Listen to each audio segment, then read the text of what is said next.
Alrighty guys, welcome back to the channel. I'm glad to see you all came back again. Today we're going to go over this rifle I have in front of me here. It is what I'm calling the American Rpk. And I have a little, freedom fighter kit to go along with it, obviously, as you see here. Actually, I like this chest rig shirt combination. Makes me look way more jacked than I actually am. So I might be wearing this on date night tonight. I don't know if my wife will let it happen, but we'll see. We'll see. Anyway, we'll go over everything we got in front of us going on here, and we will go over some of what we're wearing as per usual. As per my last video, thank you for some of the comments that I was way too far away from my phone here to give everyone, one, a good view, but also good audio. So I have you guys on the spare tire of my new rig, and then hopefully also I'm going to edit in some drone footage of the area I'm at, which is another subject I also want to get to later in this video. But let's get to it here, guys. It's beautiful out. It was just 45 and snowing yesterday, and now it is 69. Nice. And it's t-shirt weather again, almost shorts weather. So let's start butt to tip on this one, because we're going to do things a little untraditional as to the normal YouTube zeitgeist. So what we got going on the rear here, guys, is a Magpul PRS stock. And those of you that do have this stock or have seen this stock knows it comes with two sections. We have a carbine buffer underneath here. That's because I wanted a little more parts compatibility with all of my other builds, as well as commonality. It's not necessarily, I'll say, uncommon. There's a bee. Well, it's a carpenter bee. I'll let him attack my white monster. Hopefully it doesn't end up inside the can. Anyway, there is a little more commonality in carbine buffers than there are rifle length buffers in the year of 2026. So we have that going along to match, what the OEM RPK stock looks like. It's fixed, but we do have some added ergonomics with with the cheek riser, and we can adjust length of pull on this. I actually prefer a much shorter length of pull, so we got it all the way in our QD mount for our sling, or if you wanted to loop it through like that as normal. For buffer weight and buffer spring, we're just running a stammered, oh boy, guys, like I said, favorite awkward YouTuber. I can't talk. I can't spell, actually. If you guys follow me on Instagram, you probably know that very well. And if you know me in my personal life, you know I can't spell. So speaking is the next step of that. Not good at spelling, not going to be good at speaking. Anyway, we have the standard 3.7 ounce carbine buffer weight, and just the standard.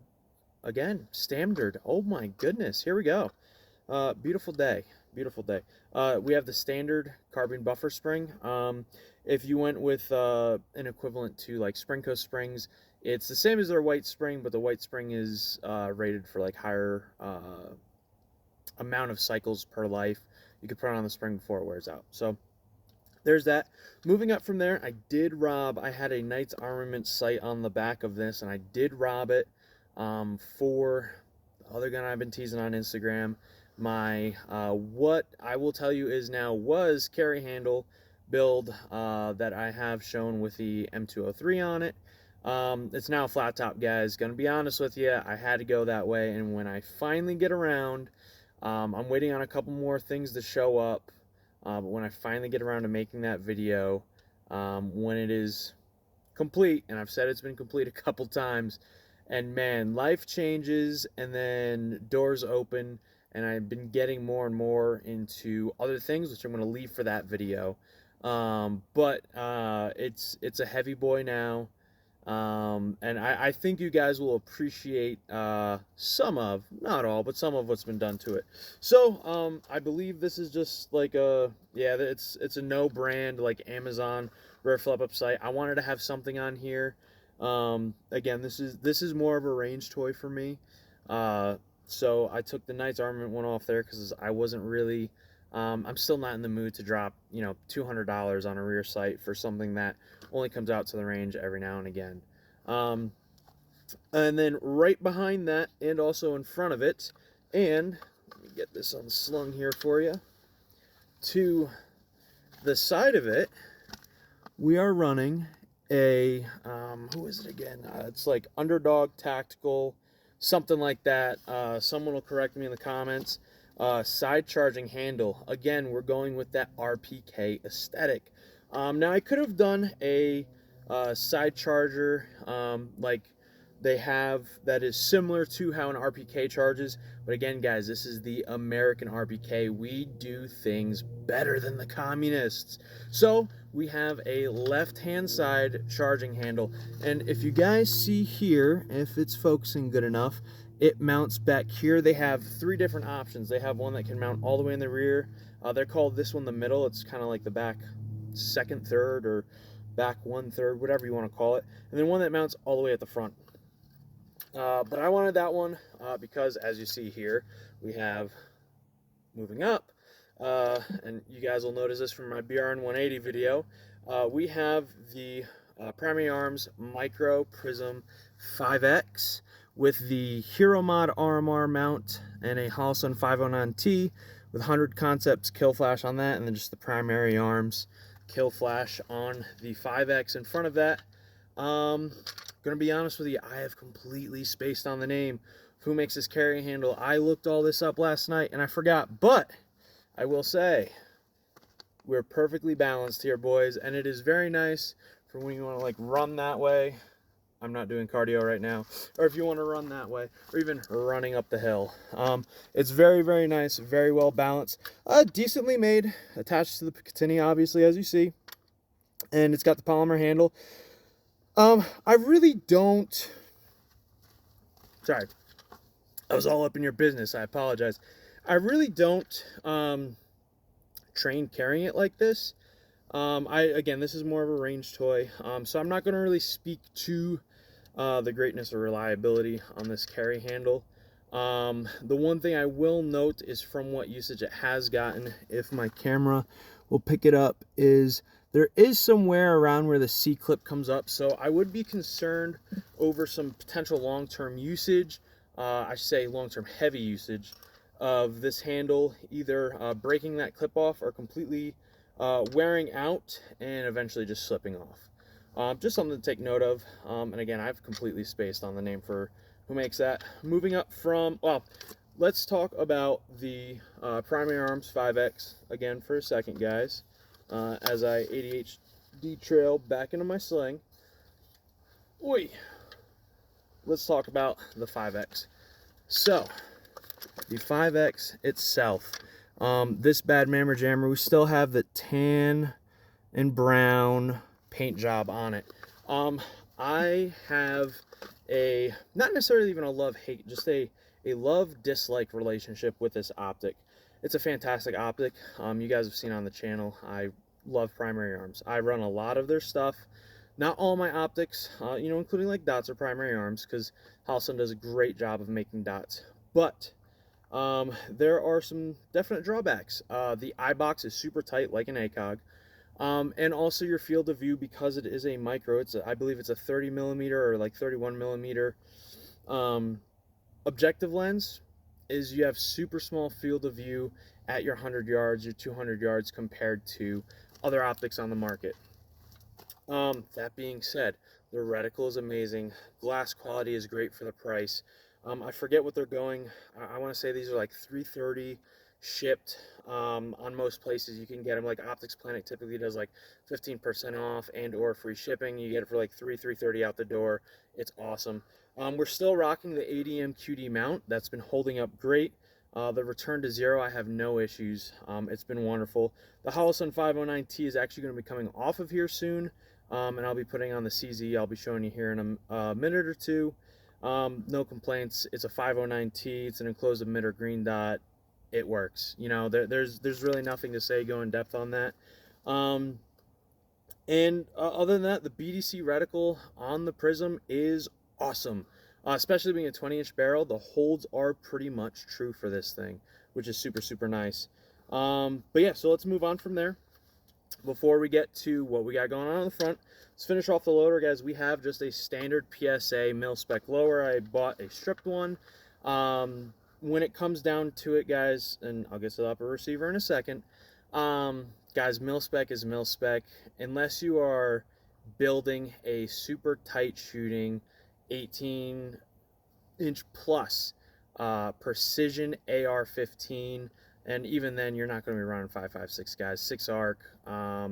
I believe we got the 6 arc, and there was a 338 round that recently came out in the past few months that's been real hot as well, that fits in the AR-15 chassis and platform. Unless you're going that route, guys, mil spec lowers are almost all exactly the same. So if you want to say it's a poverty pony, go right ahead, even though Anderson was bought out by Ruger, if I'm remembering correctly. So I don't know if we could really call them poverty ponies, maybe humble hawks at this point, who knows. Anyway, but it's just a standard PSA lower, guys. You don't got to get fancy. We do have, and I've been falling in love with the Reptilia CQB grip. It is shorter than your standard grip, and even though I don't have large hands, even though I have bigger hands, I really like, if you see, just barely over the palm swell, but the way it grabs the pinky and forces my fingers up into that trigger guard, I thoroughly enjoy. So, and it's not like it's slick, but it's not slick. It's got good grip where you need it in the palm and in your finger section in the front here. You know, it's got everything you need, nothing you don't. Other than that, we are running, yes, who made that one? This is CMMG made this ambi mag release, and you'll see from the back here, we got a mag release. This was actually originally the lower on my wife's gun that I was going to be using, and she is a wrong-handed or left-handed shooter. And then also at some point we're going to be getting into introducing her rifle build to the channel and her pistol build that we set up for her to do tactical games competitions. We have one coming up in April over in Bland, Missouri, and I'm super excited. I'll be participating myself. And before we go, I will be doing an update video for you guys on the M203 gun. I'm no longer calling it the carry handle because it's not. But that being said, so I had this set up for her with a Magpul bad lever and an ambi mag release. We ended up going with full ambi lower for her, and we'll get to that in her build. It's a sweet, sweet gun. Anyway, I'm not going to get distracted with that gun. Moving back from there, guys, it's an RPK. We need not one, but 3 selections on this one, guys. Come on.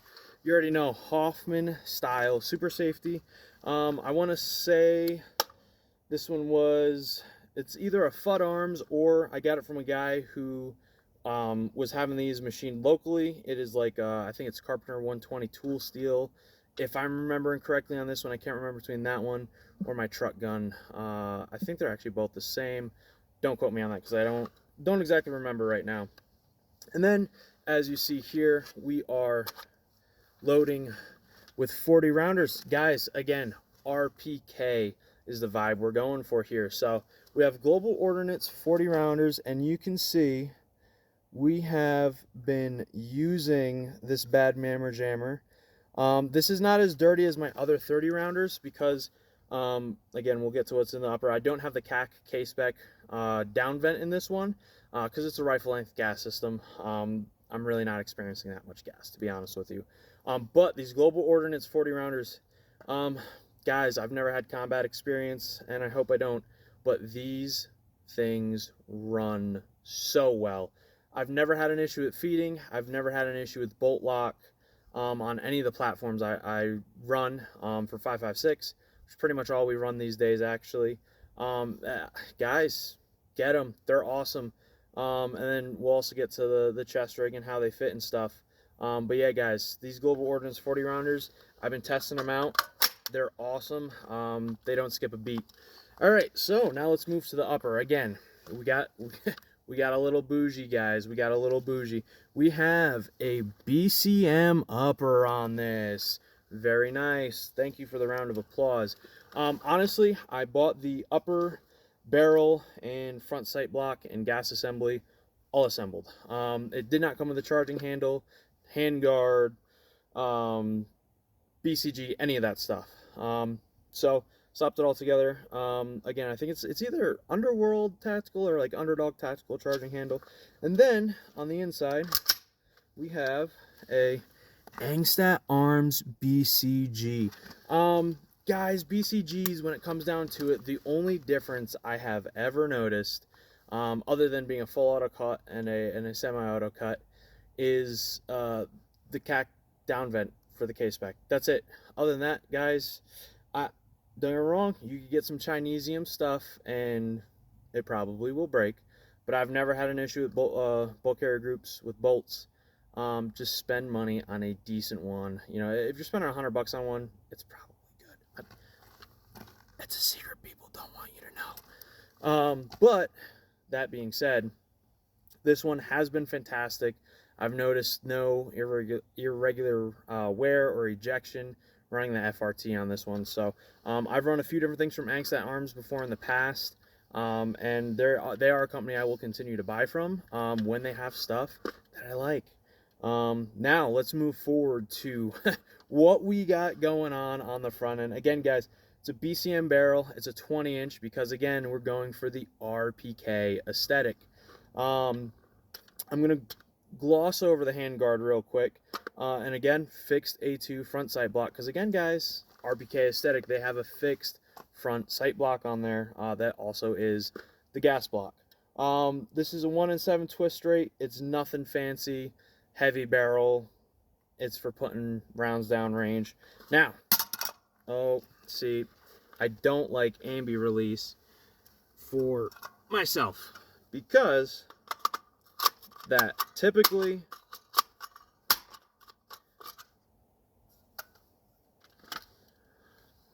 oh, there we go. That's what happened. Okay. So, again, range toy, guys. I don't really get out with this in kit. The bad lever, which actually, this is a great thing to point out. The bad lever just worked itself over on top of the ambi release, would not let me reinsert that mag as you saw and staying there. So, something to keep note. Not a fan of bad levers and ambi releases, apparently now. So, there's that. Anyway, let's get back to what we were talking about here. And we have a M203 handguard. It is the heat shield that they run when you barrel mount an M203. But as you can see, we do not have an M203 under here. We have a Picatinny rail.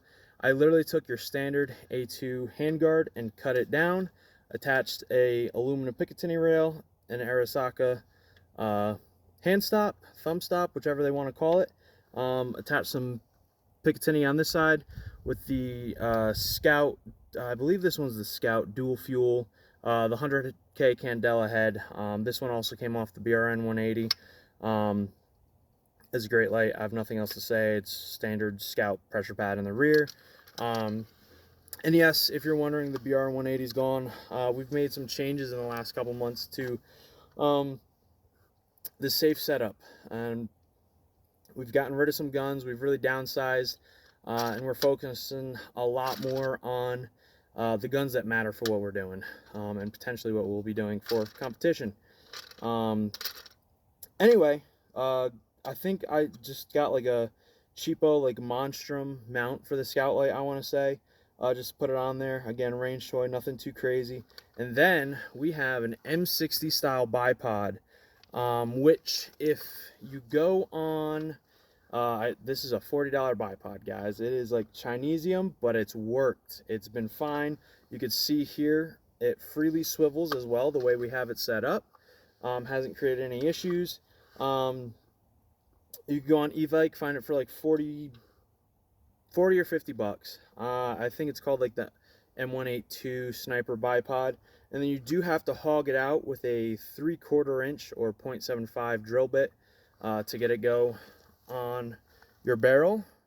I did it a little concave so it can't slide back past the first ridge. But as you see, we still have that freedom of swivel in there.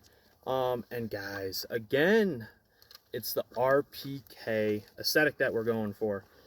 They had fixed, I almost said bayonets. That's not it. That's not it. They had fixed bipods on them. Not all of them, but most of them. Especially when they first came out, because this is, again, the American Rpk. Is my phone just going in and out of focus here? I think it is. I think it is. Anyway, So we have the American RPK, and we'll top it off with, we have, again, stole off the BRN 180, the AB Suppressors A10. It's been fantastic. We did switch to, geez, this thing's falling off me. We did switch to the a different suppressor for our other guns. But guys, it's been definitely getting its rounds in, and you probably can't see. No, you can't. The tri-lug is starting to wear away. Tri-lug, oh boy, 3-prong is starting to wear away at the first baffle in here from the FRT fire. These are full auto rated, down to 7.5, or no, these are down to a 10.5-inch barrel, and we were running a FRT on 10.5-inch barrel. Probably what most of the erosion came from. But guys, we have a Revival Defense 3-prong Plan B mount on there. Plan B, I've had zero issues with. It's been fantastic. And then the last thing, because I don't think I'm forgetting anything right now, the last thing that we have to show you is a thing that's been falling off my shoulder, but help me hold this, is the sling. I get these off eBay from Shepherd Defense. It's a Florida-based company, I think, if I remember correctly, DNC with the OD green. Super, super awesome. Yeah, guys, this is a fun gun. And it's okay to build fun guns. You could get serious with this. There's a couple things I would change out if we were to get serious with this, guys. But I mean, it's awesome. And it runs. It's great. I took it out to the range. It's got a real rough 0 on it, and 100 yards, it's holding approximately, with the FRT, a like 2-foot radius, just holding down on that FRT and letting her rip. Some things to take note with this bipod, guys, or the only thing to take note is whenever you have a barrel mounted bipod, or anything actually that's going to be barrel mounted, it's going to affect the harmonics of the barrel, so it is going to reduce your accuracy. But at 100 yards, holding a roughly 2-foot group on the dot and just letting that FRT reset for you, it does fantastic. I can't complain at all. I just wanted to get some more rounds on it before I made a video and make sure it was actually working. So let's go down to kit here. Also, it's super nice about bipods, as I set this down off camera, is you could just set it on the ground. So let's go over today's kit. We have, I don't know what they call this. Oh yeah, the hair is also getting long, guys. Is it written in here? Anyway, this is your typical, you know, partisan fighter or freedom fighter headwear. We have some nice amber aviators for the vibe, guys, because we are in Dakotastan. Then we have a standard Chi-Com chest rig. I don't have anything in the grenade pockets or the admin pockets right now. I'm pretty sure, does the White Monster fit? I'm pretty sure. Guys, look at that. You could rock a White Monster here, you could rock a White Monster there, and then still have room for like surprise grenades or something. That's awesome. I wish I checked that before the video. Super stoked on that. But let's get down to what's under the flaps. And guys, we have more 40 rounders from Global Ordnance. They fit, as you see, in and out perfectly. You can cram 2 in here. And when I say cram, I mean, I'm gonna take that out before I break that. When I say cram, guys, we're talking cramming in there. They will fit. They do not pull out well, unlike IKEA's couches, and they do not re-index. You're doing that with this off of you, and I did one. I'm sure you could fit all 3. Not doing it again. But it's just a standard Chi-Com chest rig, and if you're running through the, you know, hills, mountains, and rocky scapes of Dakotastan, where we are, when you are repelling the blue helmet Minecraft, whatever the bad guys in Minecraft are called, it's great. You can literally just throw it on and go. It stows away real nice, and there's no frills to it. You get what you get. So you could run, as you've seen, you could run some water bottles, You can still run some more admin stuff in these other two pouches. But yeah, guys, 40 rounders fit well. The 30s obviously fit, but they're like way down here. So you have to like reach in and pull out. So you might as well run the 40s, guys. Again, this is an RPK setup. Other than that, underneath, I believe I have the, my undershirt is the, I think it was Orion Training Group in Grantham, teamed up for their Saint 203 shirt. It's a vibey shirt. That's why we have it. Don't pray to saints, guys. That's false idols. Story for another day. But that being said, this shirt is a vibe, and it's OD green. I love it. Up from there, we have our fish camo, because, guys, we're all about protecting the environment. That's what we're doing out here. It's from Eddie Bauer. I've had it for a couple years. Super, super comfy shirt. It's super breathable. It's got like a UV rating, but guys, it's a short sleeve. We need a little sun on these arms. This is like copy paper.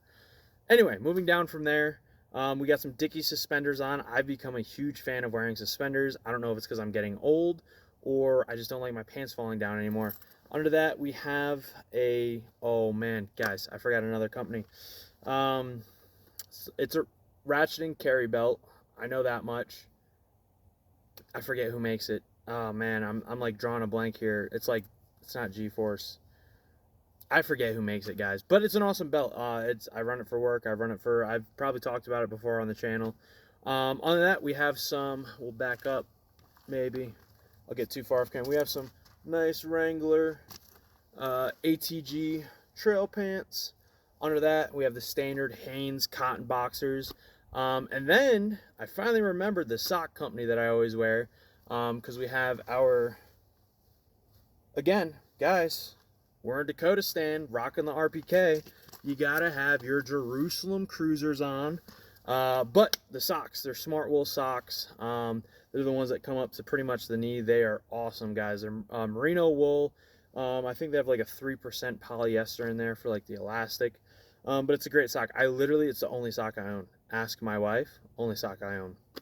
And then, guys, the Jerusalem Cruisers we have on, no free feet picks, is they're from Keen. I just picked them up. I'm going to be running them for the tactical games. This paired with the merino wool sock is a cheat code, guys. You get super comfort, you get grip, and you get breathability. It's going to wick away that moisture, still keep your feetsies out of the sun, keep them nice and pasty white. So as you guys saw on the hip, we have a CZ Shadow 2 compact. It's very, very nice gun. You're also going to see the 509T is going on because, can I just push that out the rest of it? No, you can't.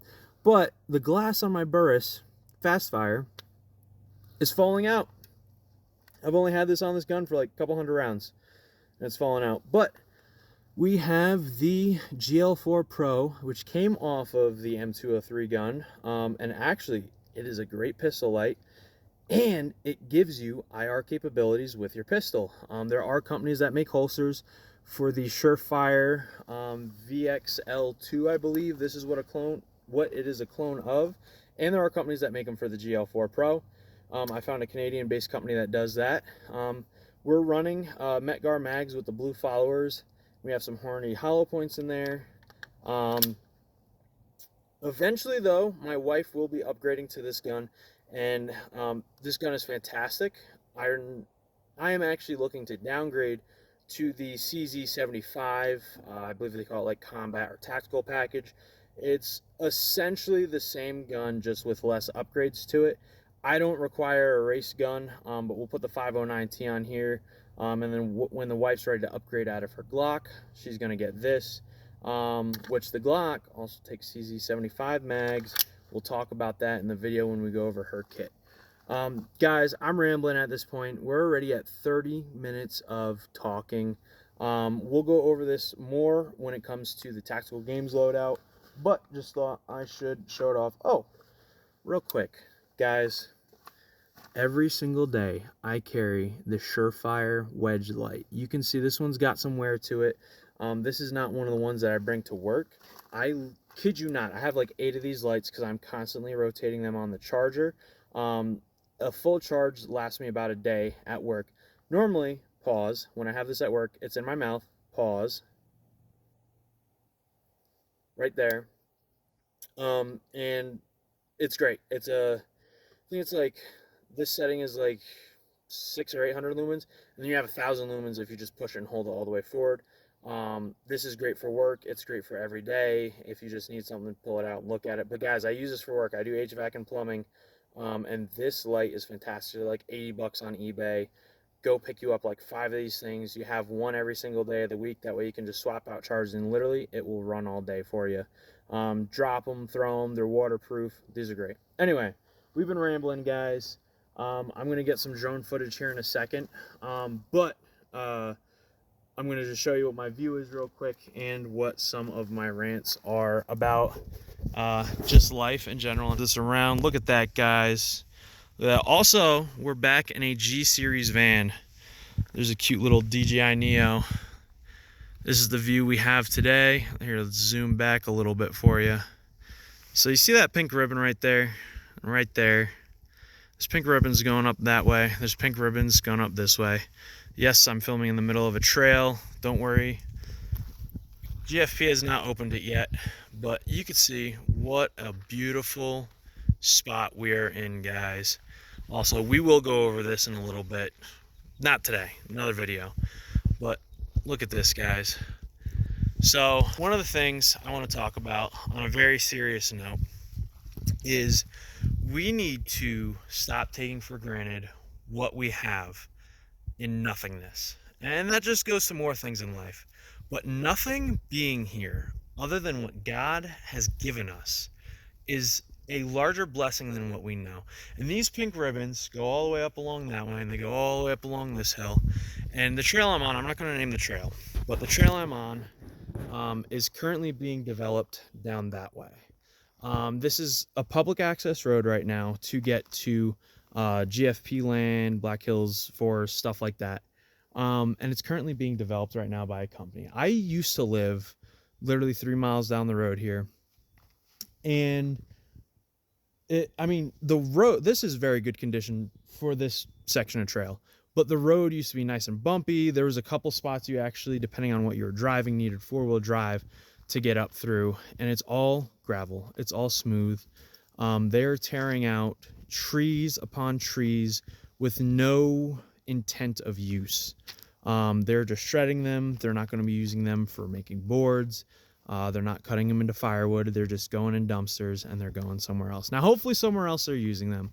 But guys, we have to protect what we have here, because next thing you know, we will genuinely have nothing left of what we're just considering nothing. It's outside is everything. Literally, they're producing oxygen right now.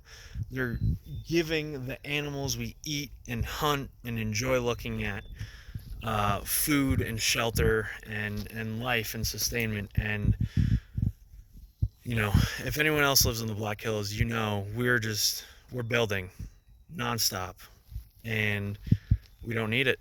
There's apartments are less than 50% full, and this is existing apartments. This is new apartments. Houses are not selling out here, and yet counties and cities are letting developers come in and just destroy our landscape, and we will soon have nothing left of it. These bills have been coming up in Congress, in Senate, both nationally and through the states, to sell off our public lands. This is ridiculous. Oh, I'm sorry, squirrel. See, look, I'm even here disturbing that squirrel. Probably not. But, guys, we got to fight it before we have to fight for it. Once we lose it, we're not getting it back. So fight what's going on now before we have to fight for it.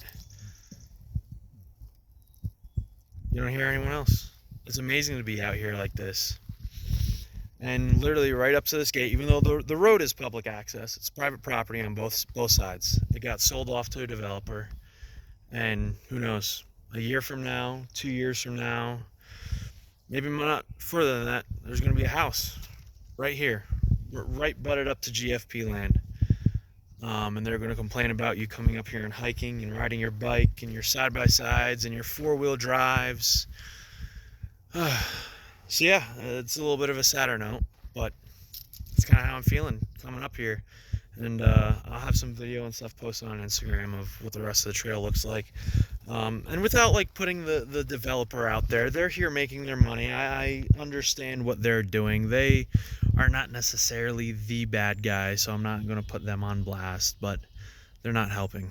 And they are one of the key problems. So anyway, I'm going to share this view because it may not be here the next time I come back this way. It's a sad thought.